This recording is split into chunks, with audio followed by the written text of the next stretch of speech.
Welcome to Ngozi Talk Shows. Lead from within. Find your own voice. Challenges we have had to overcome in 2020. Find your own voice. The world has become united by the unseen, knowing there are no guarantees for tomorrow. Lead from within. Find your own voice. Let the world hear your voice and be filled within. For the day has come for you to be a great leader. The time has come to break away from the pain, distraction, experience the unthinkable. Welcome to Gossip Talk Shows, everyone. My name is Nosa Clara. I'm the founder of Hopspring Eternal Introduction Agency and the founder of Gossip Talk Shows. So today with me I have Dr. Laura. So please introduce yourself to our audience, Dr. Laura. Hi, thanks for having me here on your show. I appreciate the time. And I am a licensed professional counselor, a life coach, author, and speaker, and an advocate of all things that are great in the world. I primarily work with high-achieving, well-educated women, and I equip them with the tools and techniques so that they can step out of fear and frustration and live fulfilling, productive lives. Thank you so much. Thank you so much, Dr. Laura. So our topic today is understanding social anxiety. And social anxiety might be genetic or inherited from your family line, or maybe it's basically, I'm just gonna let Dr. Laura explain what basically her own understanding about social anxiety. And over to you, Dr. Laura. What do you think, in your own opinion, what is social anxiety? Well, to approach social anxiety, we have to consider what is anxiety. And first and foremost, anxiety is essentially not feeling present in the current moment and being fully aware of what is happening. And I don't know if you've ever had a panic attack or they call it an anxiety attack. And it almost feels like this impending doom that something's going to happen, and there's a lack of control, and maybe there's heart palpitations and they're sweating, and some people have a constriction in their chest that it's difficult to breathe. And I know from my own personal experience that I had my first panic attack when I was 5, and there was nobody else around. I was watching Rocky, the boxer, the movie with Sylvester Stallone, and he was my hero. And I'm 5 years old, and my parents are upstairs sleeping, and I didn't understand what was happening. I just felt this overwhelm of dread and doom, as if something terrible was going to happen. No idea as a 5-year-old where that was coming from. So the anxiety is this feeling of something's going to happen, and there's a panic that there's a lack of control. So when it comes to social anxiety, consider that we're in a public place, or there's an expectation or an anticipation that we'll be interacting with others. And then this feeling of not feeling enough, like, what are people going to think of me? Will they assume that I'm nothing? What's their perception of what they have of me? I call it FOPO, FOOPO, fear of other people's opinions. It's like public speaking. I don't think that public speaking is the number one thing that people fear the most. I think it's FOPO, the fear of other people's opinions. I am.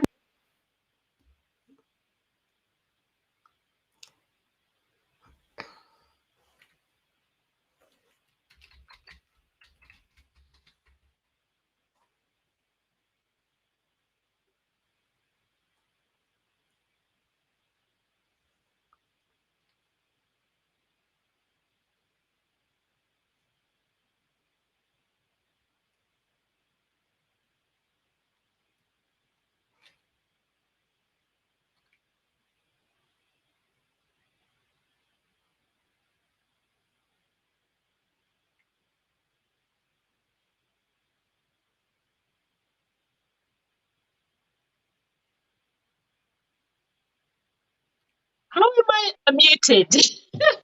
So have I been speaking all along? Muted. Sorry. Sorry. You should have taken over. I don't like to interrupt. I did not hear what you said. Could you repeat that, please? Oh, no, you should have taken over. That's Now, not my place. What? Tell me, enlighten me. What did you say?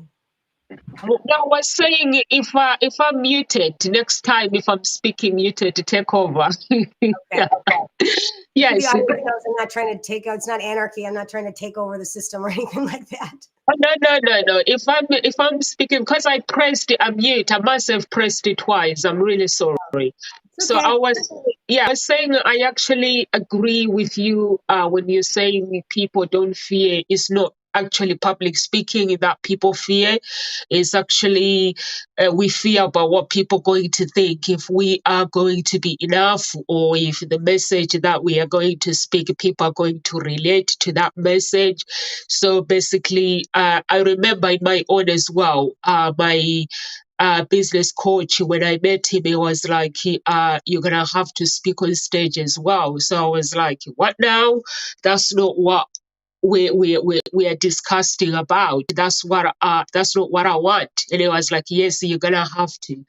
And although I'm a musician, I've been on stage before, but public speaking is completely different because you have to focus on people. With singing, you can dance on stage, you can focus on one audience and be basically just do what you got to do. But public speaking, basically your body, everything has to focus. So it was something different, something that I was like, for me, basically to cope with public speaking, I was like, what's the hack? What harm can I do, as long as I believe the message that I'm gonna share with my audience? So I just have to get on with it, and that's what helped me to actually conquer the fears. And I basically understand with you when you say you had anxiety when you were 5, because I've never had anxiety myself before when I was young, but when I was older, like you grow up, you learn some things, and then I came here to the UK. The culture is different, and then the worry comes now: am I going to fit in with the British culture? So it brought some basically unsettled feelings. So I had to deal with the roots of the problems, basically trying to understand that I was enough. My color does not, being my background and my color does not define who I am. So I had to deal with that. uh, Coming into United Kingdom, those were things that were causing anxiety for me. Even when I go on stage, sometimes I'll be worried because what you hear is racism, and that's why I don't like this word racism. So when you focus on it, you end up actually labeling yourself. So I've just decided to actually, I'm going to let people decide, and I'm going to let God decide who I am, and I'm going to let myself decide. And that's how I was able to cope with all this social anxiety, just accepting who I am. Over to you, please. Yes, I agree that it can be debilitating. It could suffocate. That there's a certain extent to which our voices need to be heard, and that we crave to be seen. There's a quote by Toni Morrison, I love it, and she says, "When your children walk into the room, do your eyes light up?" And we don't even have to be children to feel that way. When you walk into the room, does anyone notice? And it's one thing for us to hope that someone notices. It's another thing for someone else to acknowledge that you're there. And I think the fear is if I show up, like okay, with Abraham Maslow, the hierarchy of needs, self-actualization is the epitome, the apex. And if we have all of our basic needs met, meaning we have food, shelter, clothing, and then we start to move up the levels of towards self-actualization, then we have our clothing we need, we have our community needs, we're being of service. And then, there's a whole process. And then certainly it takes more than a lifetime if ever, to be allowed that working through that stuff that we've had in our childhood, in our adulthood, whatever it is, to get to that point of I'm enough. And then even the anxiety about, well, am I enough? If I show up to this engagement, if I'm at a party or an engagement and I say something that comes out that wasn't intended to be funny and everyone's laughing, and I was like, wait, I was serious. And then what happens after that?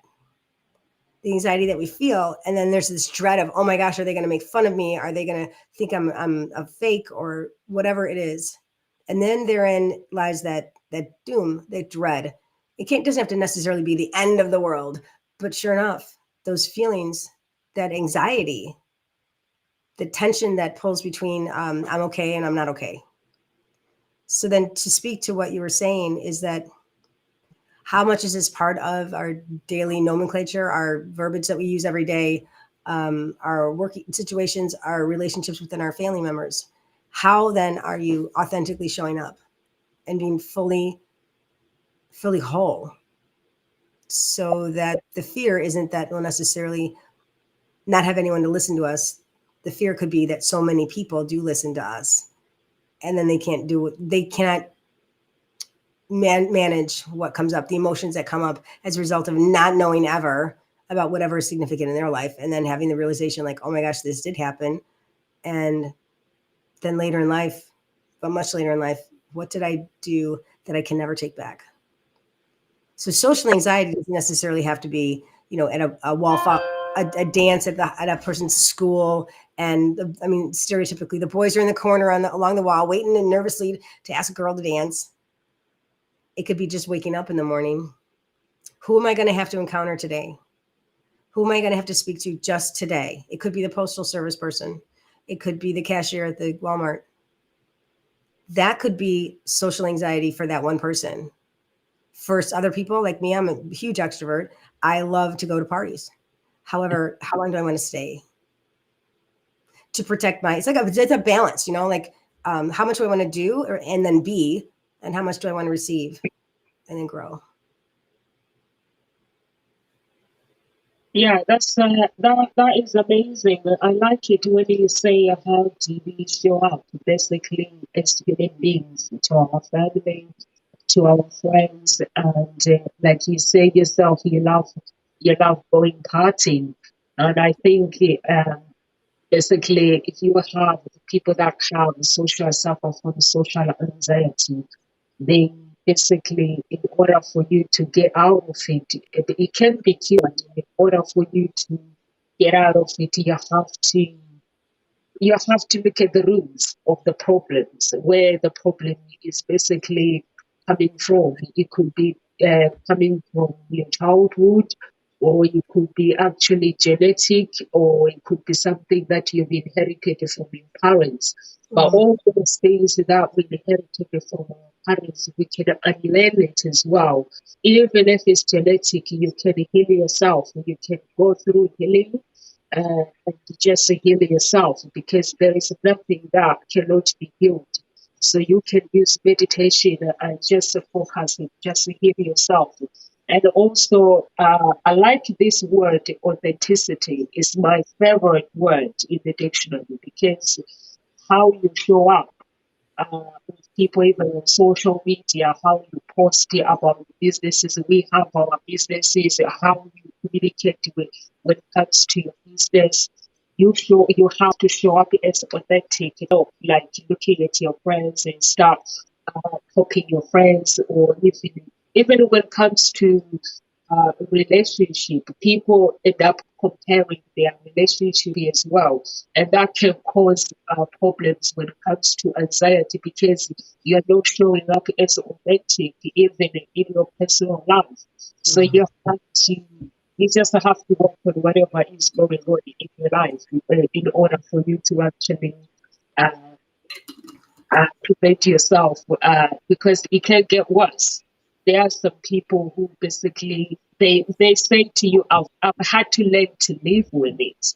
I've spoken to so many people. They're like, but I can't go to work. I can't do this. I can't do this, because that social anxiety is or worse. but you can heal it if you wanted to. And even the symptoms as well, they show that the symptoms, you can heal it. You can heal everything. Like myself, when I was going through all these questioning myself, my identity, I basically had to face the truth. I had to choose my tribe as well, because with the tribe, when you have people that are constantly saying negative things about, even about the world, you have to choose how you see the world as well. You have to see the world as a beautiful place, because if you don't see the world as a beautiful place, anything in it is not going to be beautiful. So you're going to worry and you cause anxiety. So you have to work on the healing. So it goes deep, but I'm sure. Have you done any process of healing your social anxiety, Dr. Laura, or Process? yeah, any process that you've done that has helped you? Because if you were saying that when you were young, you've had anxiety, but when I look at you now, your confidence, you have so much confidence. So, is there anything you've done to be where you are with the confidence was to help you? Yes, I would say for me, just being completely as well as I can. Excuse me, I need to take a sip.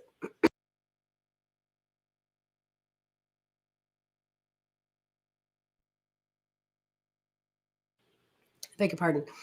I would say that it really comes down to an assessment. Sure, I have assessment. You want, you want an assessment? Come to my website. What I want is, how do I deal with it? I can assess what degree and where I fall on a particular continuum or a particular continuum. What's my continuum of social anxiety? I can measure that. So it's one thing to know about where we lie. It's another thing how we're going to deal with it. That's the big thing. That's the juice, because it's we have the what. We already know. Okay, social anxiety. Maybe we don't know the why. Does the why really matter? It can, for sure. If we're trying to approach something that we're struggling with, and that's it, if it's a detriment to your daily life, if it's a detriment to your way of being in the world, then it's a problem. If it's hurting you more than helping you. So regarding how I've made sense of it, I'll give you an example, okay? So I'm in third grade, true story. And I fail listening all throughout my school year. We had a number system. I failed it. I got a 3-. So the last quarter comes and my parents say, you better do all right. If you fail listening again, then you're going to be in trouble. Well, I failed listening.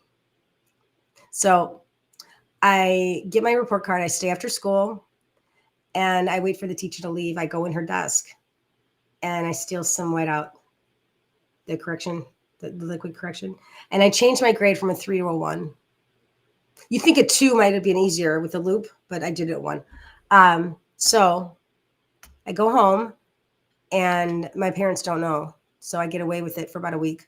I found out my friend told her friend, who happened to be friends with my sister, who obviously my parents. So my consequence was that I had to spend the entire summer in my room, except for bathroom breaks and meals. And we're on holiday break because there's no school in the summer. So I spent 3 months in my room. It's awful. And that changed my perspective of how it was important for me to speak. Because for so long, no one heard me speak. No one heard me if I was crying or anything. I just stayed in my room. So in regard to social anxiety, I understand how it may feel like your voice is not heard and you want to show up for life more. And I get that. What does it mean about our ability to lead? Our ability to take a one down and listen to others who may very well have some excellent advice, or not even advice, just excellent awareness about what your certain circumstances. It could be a project at school. It could be about how to coordinate the moms to take Richie to gymnastics practice, whatever it is.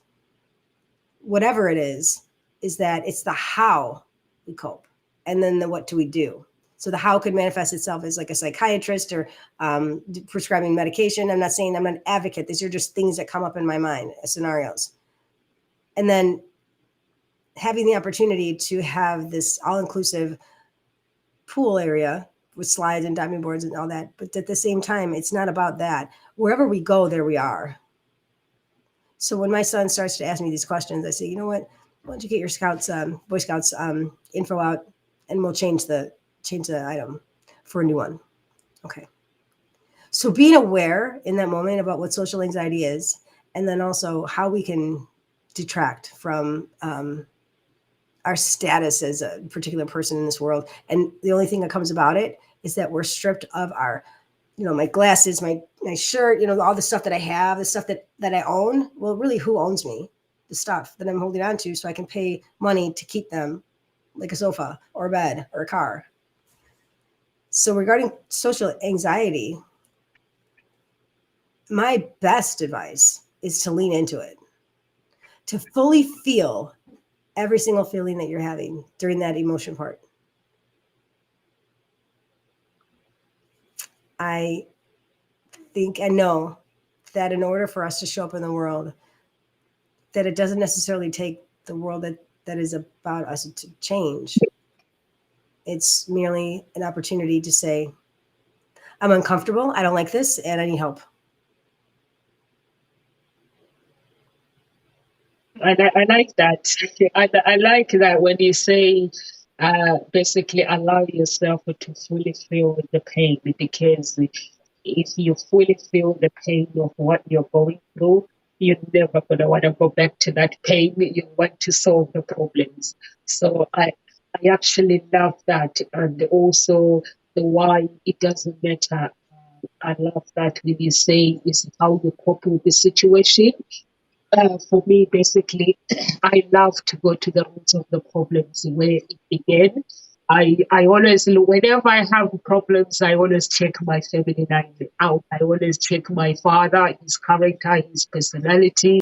I always check my mother out. I always check my grandparents. Whenever I read something or I read a book and it basically tells me to do this. I look at my family, see their character, how they were, and if there is a character that I don't like, so I have to deal with it in prayer.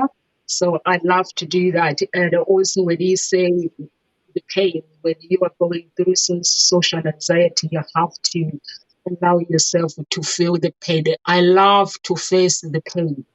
The reason why I love to face the things that I'm going through is I know that if I deal with them properly, I will break the chains properly, and it's not going to resurface it. The moment I deal with it, the moment I face the problem and say, this is the problem, and this is how I'm going to deal with it, and just looking at it step by step and just dealing with it properly, it helps me to heal myself, and it helps me to, when I'm helping somebody, it will help me to actually understand what the problem is about. It's like forgiveness. If you want to understand forgiveness, you have to go through the healing. You have to feel the pain. You have to have gone through some sort of pain. So I love this when you say, just allow yourself to fully experience the pain without blaming yourself and living in the present moment, or without asking how did it, basically, why did it happen? Because when you ask why, then you're going to end up blaming yourself, or you're going to end up blaming other people. For me, basically, when I go to why, I'm in a mission of wanting to check if there's anything in my family line, or there's any heritage or anything that I've inherited to my bloodline that I need to get it out. So I need to deal with the roots. So that's where I go and find the why and how I can deal with it. So with the anxiety, it's very understanding that you have to deal with these kind of things, because otherwise you end up with the long-term medical problems if it's not dealt with, and it doesn't matter how people look at you as well. You know what I've realized, when you have problems and when you show up as true, authentic people don't like it. But you have to, and sometimes there are some people that they'll just prefer to pretend. For me, basically, I don't pretend. It's like you are here today, we are speaking, and I'm getting to know you. If one day I have a problem, if I meet you, I don't have to hide it. If I don't feel too good that moment, I just have to let it all out that I don't feel too good. And it helps me not to take the problems out of somebody else. Because if that person is aware that I do have problem, I don't feel good, but if I don't want to talk about it, I don't want to talk about it. But as long as I'm aware, so it is nice. I love this thing of dealing with the problems and facing them properly. I love it. Over to you, Dr. Noah.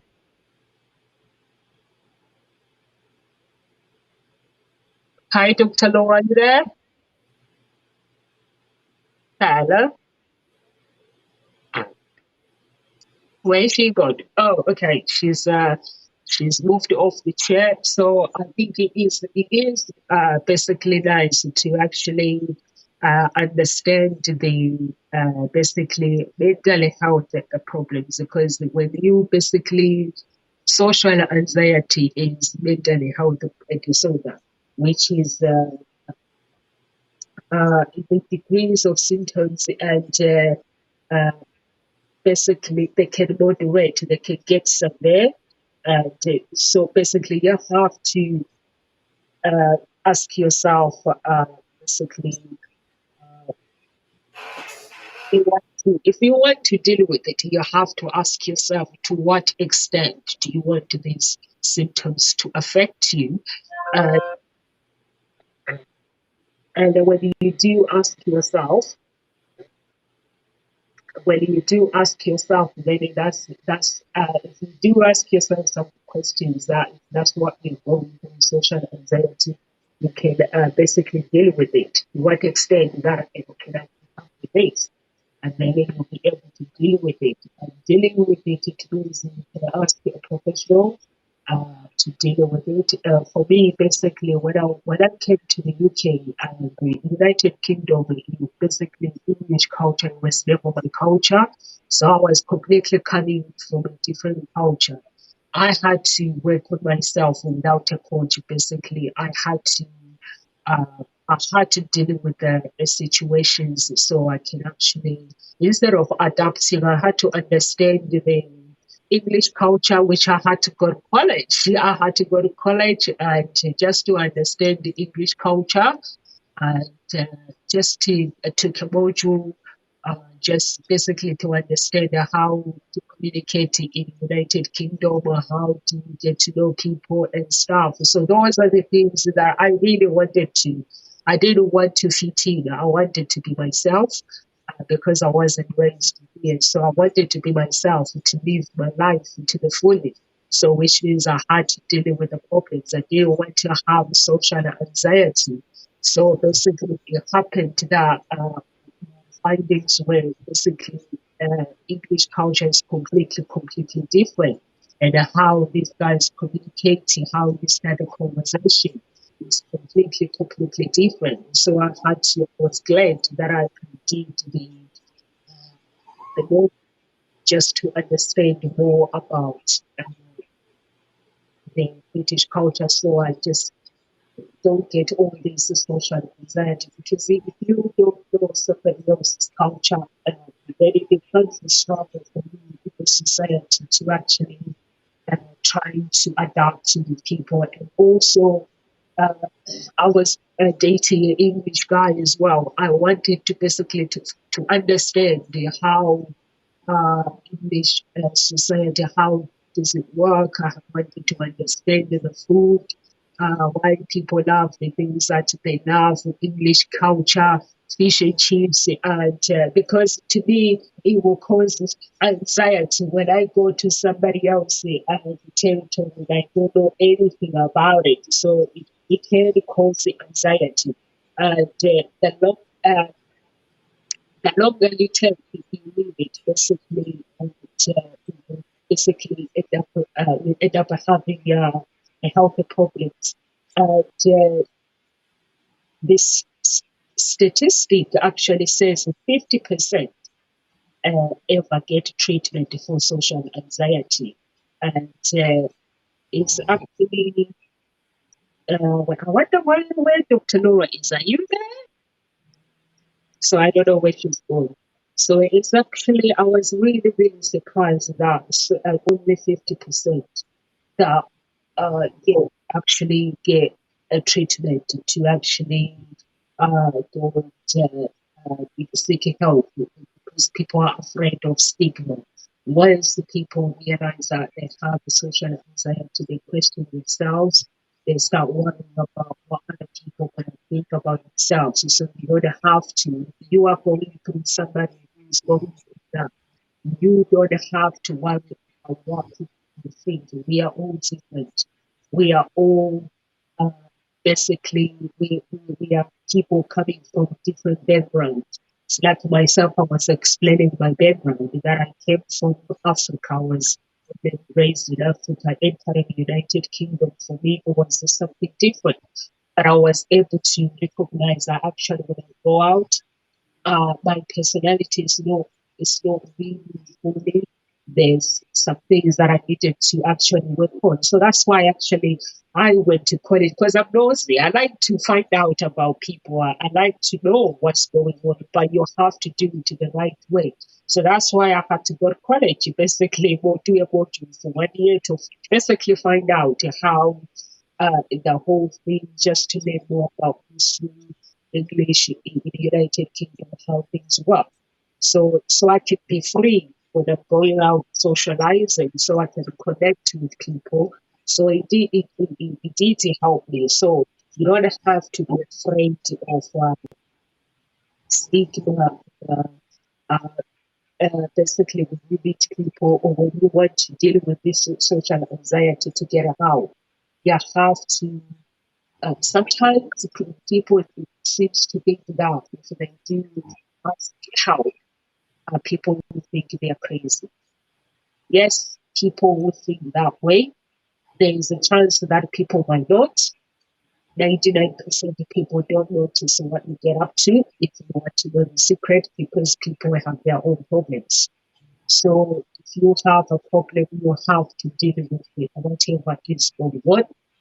Because if you worry about what people think, then you're going to be waiting for a very, very long time. You shouldn't worry about what people think when it comes to social anxiety.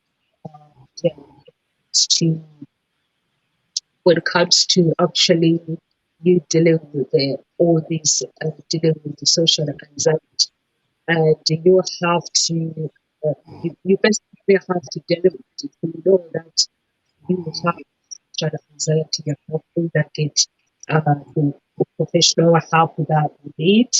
And sometimes when you go, some people when they go to unfamiliar places, that's when that you have to recognize the triggers. What triggers this behavior? That when you go, when you say that, like Kenora was saying, when you do public speaking, normally people say it's public speaking, but it's not actually public speaking. You see, worrying about whether you are enough, worrying about people, whether the message that you sending and posting is it, and how is it going to be received. So it's mostly worry about what people are going to think. And if it is genetic, go to the roots. Look at your family. Look at your family line. Go to the roots, your parents, your siblings, everything. Just look at it and deal with it. If you have to deal with it, so that basically it doesn't not transfer it to your children because it can be transferred. And if it is genetic, if it is if it is inherited, it can be transferred as well. So you have to look at your family, look at your family line and stuff, your parents, your grandparents, and most of the people that you're basically generation to generation. Just look at it. If they're fine, that means that this is something that you can actually it's the confidence. So which means you have to work on your confidence. But if it goes deep into genetic, no problem is too big. You can deal with it. You don't. There are some people who have done the healing for themselves, and they do meditation. The doctors tell them that you have this. They go home and because they want to be healed, and they don't want to stay. They don't want to go through that sickness, and they don't want to die. So they do self healing. So you can do self healing by meditation.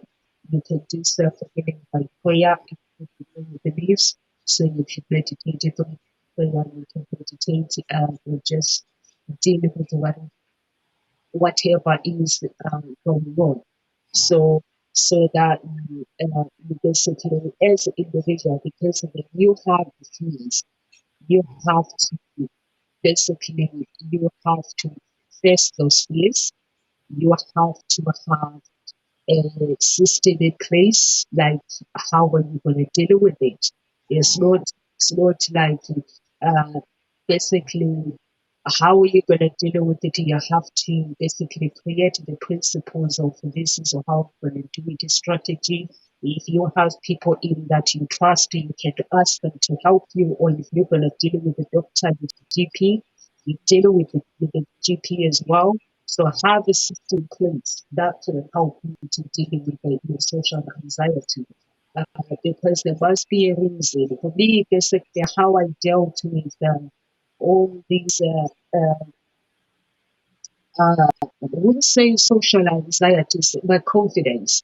The confidence was enough, basically, for me to be the person that I wanted to be. I don't know, some people are born with confidence, but I'm afraid I wasn't born with confidence. So there's some things that I had to do. I had to do core Martinez programs. I took the core Martinez programs, no independence of myself. No, I didn't go to the independence or anything. And I had to go through working on my mind because basically when I feel that I'm not enough, and the confidence or whatever is making me feel that I don't have confidence in this. I don't have confidence in this. There must be something. There must be an event. So I had to face those events. And sometimes you are dating somebody, and somebody just tells you that basically maybe they just end their relationship for no reason. And I went through all those rejection with the relationship, but at the time when you go through those things, you believe that there is something wrong with you, and it starts basically your confidence. But it was then that I realized that actually there wasn't something wrong with me. When these people were ending the relationship, it was because they were them themselves, they had some stuff to deal with.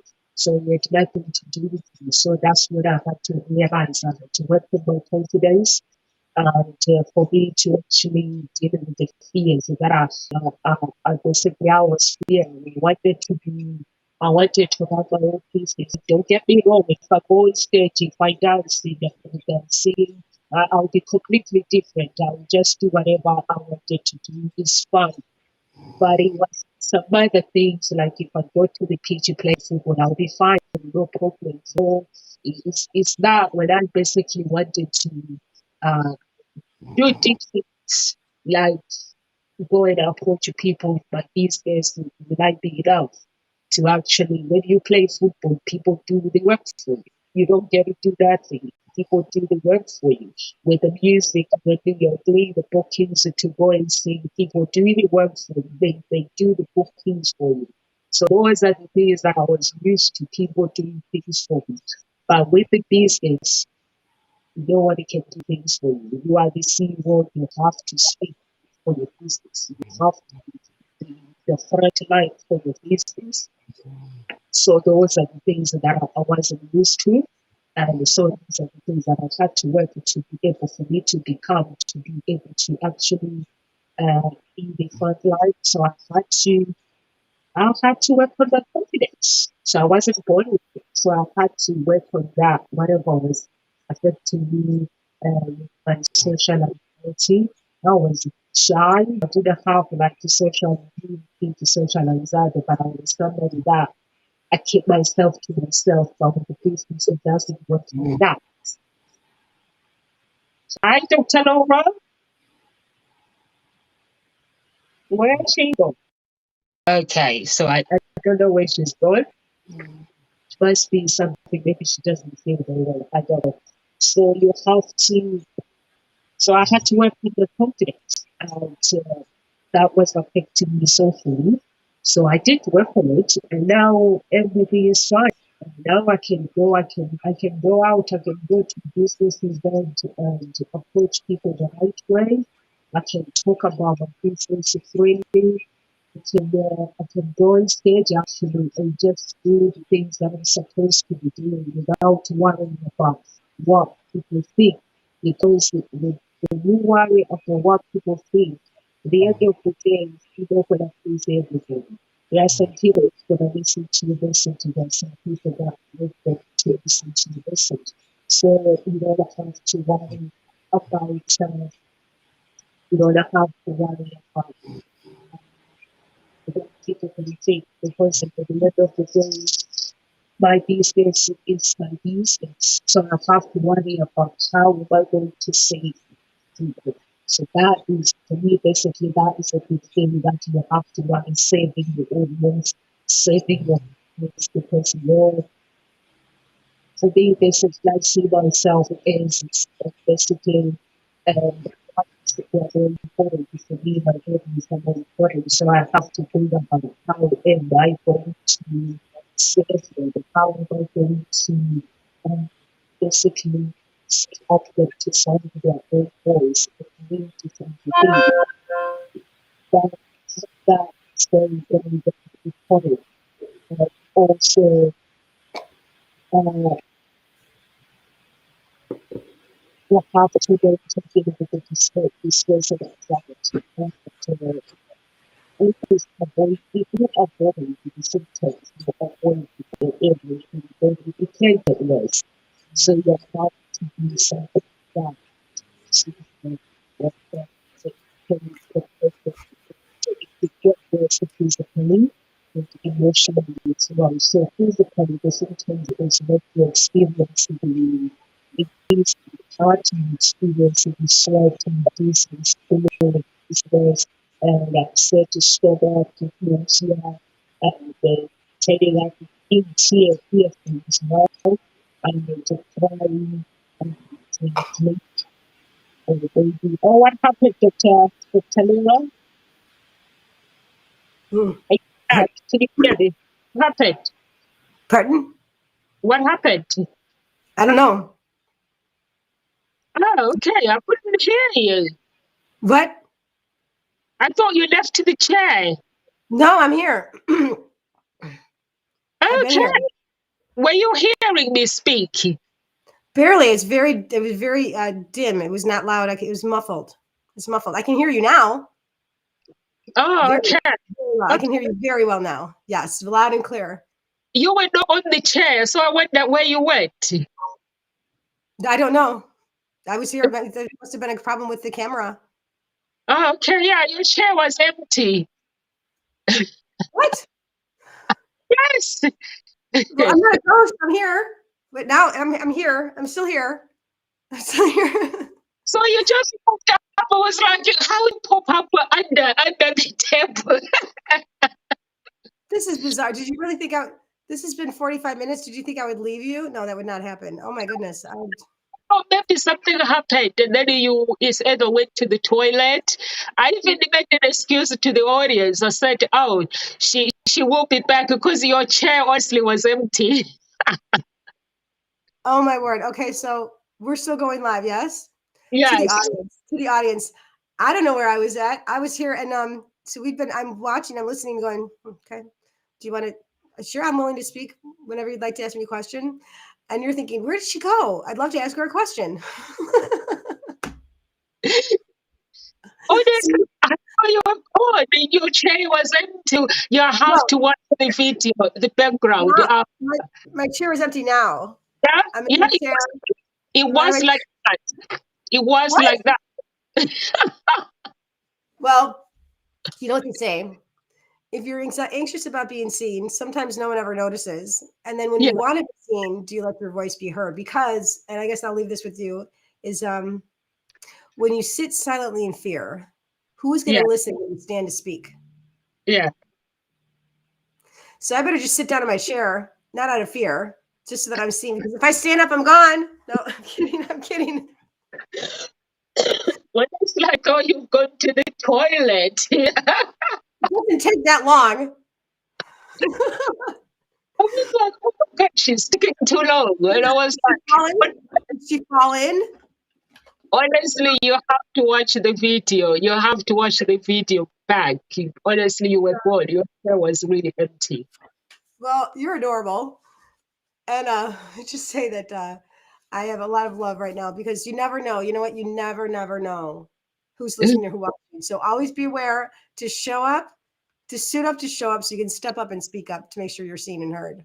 Otherwise, you may just suit up and show up, but nobody will see you. Yeah. So, Dr. Talora, what should you not tell somebody who has anxiety? Like, if I meet somebody, what shouldn't I tell them? You're not alone. That Albert Einstein, I mean, they talk about there's a difference between social anxiety and imposter syndrome. Yeah. I think about because I don't have imposter syndrome. I have sometimes experienced moments where I feel like measure up because I'm not a Yeah. fraud. And so for social anxiety, I'd say acknowledge the fact that you care, which is a beautiful thing. And then the care that we have is that a momentum, is it a movement, is it a little gentle nudge to like, okay, I'm experiencing this, or is it a complete leaving of the event, or not even volunteering to participate? You're not alone. It's normal. It means you care. And consider relabeling or renaming that anxiety because the body manifests fear and then total excitement and joy to the same extent. If you look at Olympic athletes or any athletes, professional athletes, specifically for the research, is that doing research on the physiological responses from when those athletes are preparing to compete. Yeah. When physiological response happens in the body for them is like for us when we're fearful and we have that impending doom situation or oh my gosh, I'm so excited to go on this roller coaster, I get to go zipping around in the air. That bodily sensation that we have is the same exact one as we feel anxiety and caution. We just label Yeah. it something different. So relabel. That's my Okay. suggestion. Okay, so I spoke a lot, so maybe it might be the time for you to just basically speak the message to the audience because I was speaking a lot. Well, this is the beautiful thing about the other platform that I was speaking because they never know if I were gone because it's all voices. Yeah. So So I'm so grateful for this opportunity to speak about this because it's a serious issue. It really is a yeah, serious thing, and it can be debilitating. yes, it is. I think it does affect people's lives as well because social when you have the social anxiety is just everything. It can basically your life it can be basically be put on hold Absolutely. because you're not able to do the things that you want to do. And it is important as well, like when you do recognize the problem and just to deal with it straight away. Absolutely. And to dealing with it straight away, I become immobilized when I see a spider, like a It, tarantula. Oh my God. I can't do it. I know rationally, my mind knows is that if I were to relabel that physiological response to excitement and joy and just revved up, then yeah, then I can relabel my world. But if I don't know any better, I can't do better. So those who are watching right now, when I'm here in the seat, as opposed to somewhere else, I don't know, that what's important is that being mindful that it's what we label it. It doesn't mean it's any less debilitating. If you have to go on a flight and you're fearful of heights, sometimes we need a little support yeah, from others and who can encourage us and motivate us, or even sometimes re-listening to this recording, knowing that you're not alone. Just breathe into it. Breathe into it. yeah. Yeah, you basically, you are right, Dr. Laura. You know, alone, when somebody is going through something, there's always gonna be some a message out there that can help you to deal with. So it's up to you whether you recognize the problems or not. And for me, basically, when I came here to this country, I knew who I was, and when every time I go out. uh, I struggled basically to communicate with people because I didn't want to say the wrong words, and I didn't know how to communicate with people. It comes natural communicating with people, but sometimes you have to learn the culture. You have to understand somebody else's culture when you enter their country. So that's why I recognized that it was causing social anxiety for me. So that's why I had to actually take action and with college made friends from different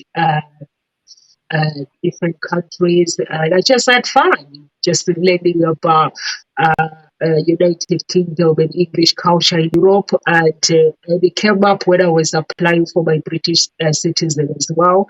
They had to go for English test to find out that you understand English history.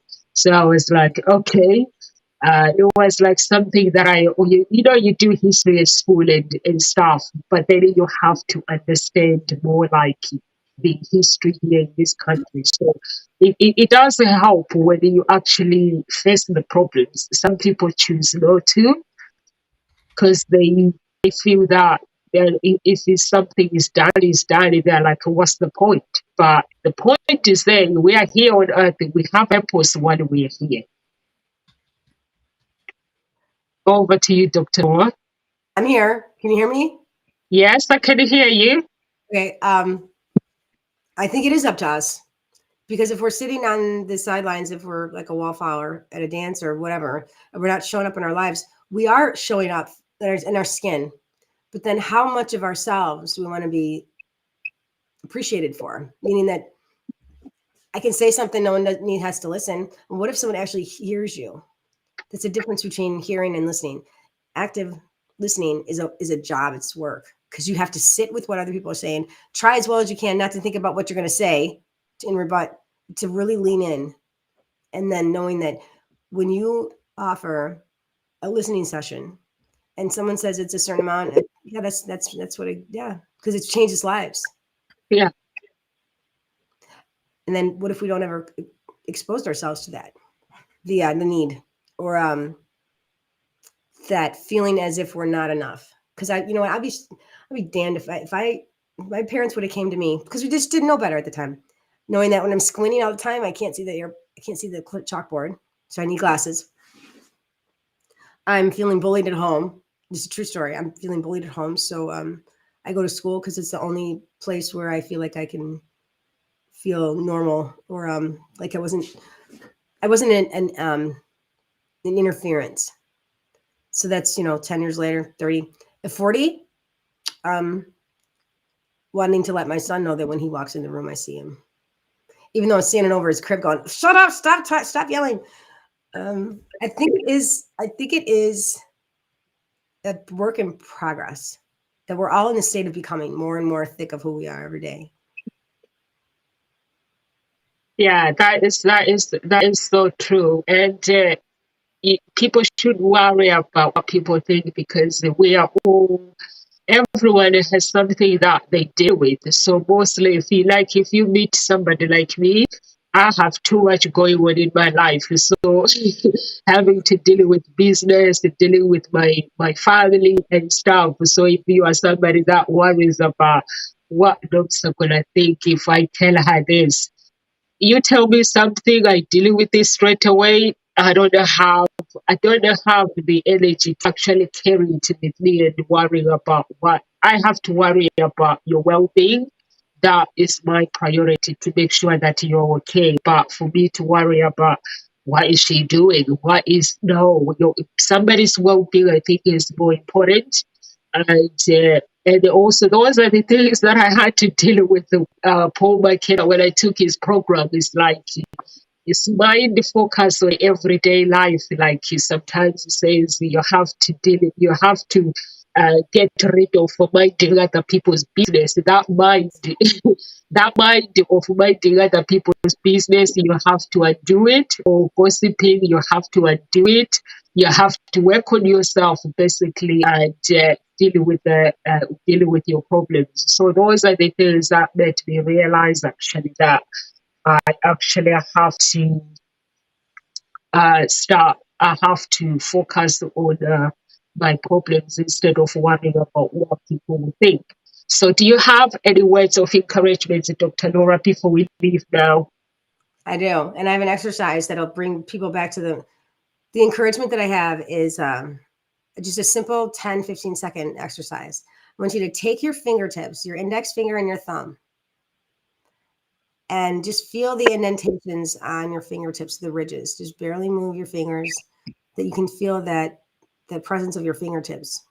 Do you feel it? Yeah. Okay. I want you to feel that sensation and lean into that, knowing that all will be right in the world because you set up a quality nation that are people following you. So people got your back. At the same time, you want to make an influence on, not you, one wants to make an influence on other businesses in the US that if there's a specific company, find out who the CEOs are and start to tailor in the program based on that. That would be my number one. And when we're leaning into that feeling of the ridges of our fingertips, those sensations, and then stopping and saying, I'm enough today. I'm enough. I am enough. I'm still playing with my fingers. See, there's a physiological response that happens when we're anxious in the moment of fear and just ignorance, social change, but not social justice. I mean, we need social justice too. And then there's this rage about it. Just to come back to the body. Yeah. So many different activities. There's so many different exercises besides that one. That one is the most easily accessible, I think, though. Oh, thank you so much. Thank you so much, Dr. Laura. And we are here Monday to Friday to host the talk shows. If you want to get in touch with any of our coaches, please go to our page and go to the website. It's working now, and get in touch with. Just let me know who you like to get in touch with, and I'll connect you with that person. And live with grace, everyone. It is 2 days to go, today and tomorrow before the new year. 2022 is so scary. Oh, but I'm so looking forward to 2022. So thank you so much, Dr. Laura.